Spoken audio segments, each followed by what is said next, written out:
ಕೇಳಿ ಬಲ್ಲಿರೆ ಗಂಗೆಯುತ್ತರ ಕೂಲದಲ್ಲಿ ಪಾಂಚಾಲ ದೇಶ ನೃಪಾಲನಲ್ಲಿಗೆ ದೃಪದನೆಂಬುವನ ತುಳಭುಜಬಲನು ಆಳುತನದಂಗದಲ್ಲಿ ಪರರಿಗೆ ಸೋಲನವನೊಟ್ಟೈಸಿ ದೃಪದ ನೃಪಾಲಕನ ಪಿಡಿದೊಪ್ಪಿಸಿದರೆ ಮಗಹುದು ಪರಿತೋಷ ಐಸಲೇ ಗುರು ದಕ್ಷಿಣಾರ್ಥವಿದೆ ಸುಘನ ತಂದೀವೆವೆಂದುಪಹಾಸದಲ್ಲಿ ಕೈ ಒದ್ದು ತಮ್ಮೊಳು ನಗುತ ಕೌರವರು ಆ ಸುಯೋಧನ ಕರ್ಣ ಸಹಿತ ಮಹಿಷ ತನುಜರು ಬೀಳುಕೊಂಡರು ವಾಸಿ ಬಿದ್ದುದು ಪಾಂಡು ಸುತ ಕೌರವ ಕುಮಾರರಿಗೆ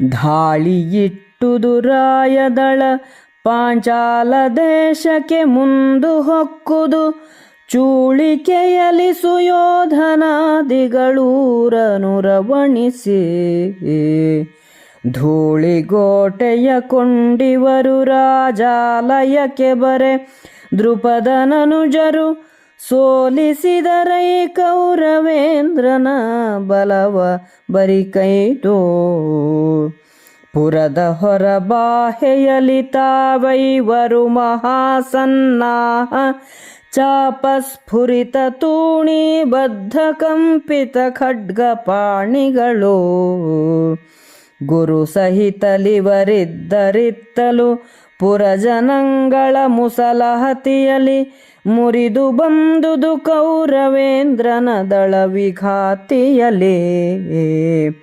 ಆತುಕೊಂಡರು ಪಾಂಡು ಸುತರಭಿ ಜಾತ ಸಮರವನಿವರ ಕೈಯಲಿ ಮಾತು ಹಲವಿಲ್ಲೆನುತ ಹೊಕ್ಕರು ಕೊಂದು ಪರಬಲವಾ ಘಾತಿಗಾನುವರಿಲ್ಲ ದೊರೆಯನು ತಾತನನು ಮುತ್ತಿದರು ಗುರುಗಳಿಗೆ ಈತನೇ ದಕ್ಷಿಣೆಯನುತ ಹಿಡಿದರು ಮಹೀಪತಿಯ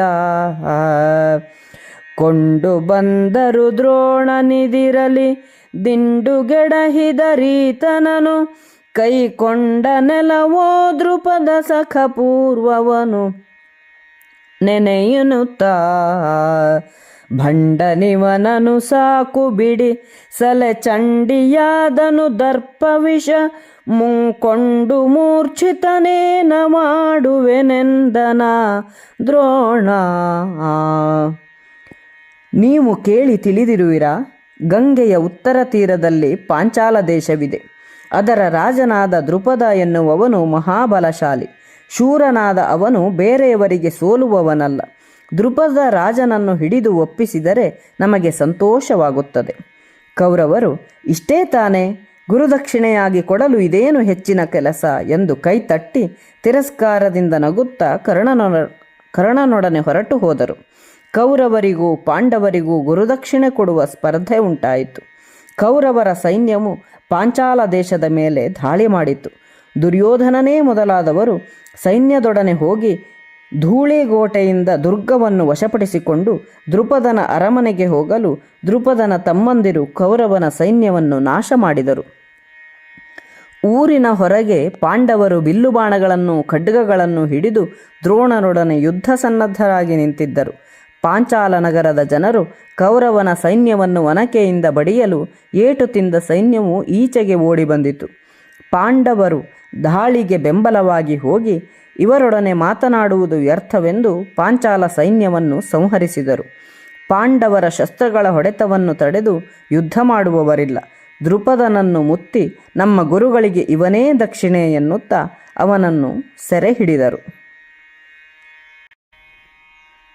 ದೃಪದನನ್ನು ಹಿಡಿದುಕೊಂಡು ಬಂದು ದ್ರೋಣನೆದುರಿಗೆ ಅಡ್ಡಕೆಡಗಿದ್ದರು. ದ್ರೋಣನು ದೃಪದನನ್ನು ವಿಚಾರಿಸುತ್ತಾ, ಮಿತ್ರ ದೃಪದ, ಹಿಂದೆ ಆದುದನ್ನು ಸ್ವಲ್ಪ ಜ್ಞಾಪಿಸಿಕೋ ಎಂದನು. ಶಿಷ್ಯರ ಕಡೆಗೆ ತಿರುಗಿ, ನಾಚಿಕೆಗೆಟ್ಟ ಈ ಭಂಡನನ್ನು ಕೈಬಿಟ್ಟು ಬಿಡಿ. ಹಿಂದೆ ಇವನು ನನ್ನನ್ನು ಧಿಕ್ಕರಿಸಿ ಹಠ ಮಾಡಿದನು. ರಾಜದರ್ಪವೆಂಬ ವಿಷವು ಬಡಿದು ಬುದ್ಧಿಯನ್ನು ಕಳೆದುಕೊಂಡನು. ಇವನನ್ನು ಏನು ಮಾಡಬೇಕು ಎಂದನು.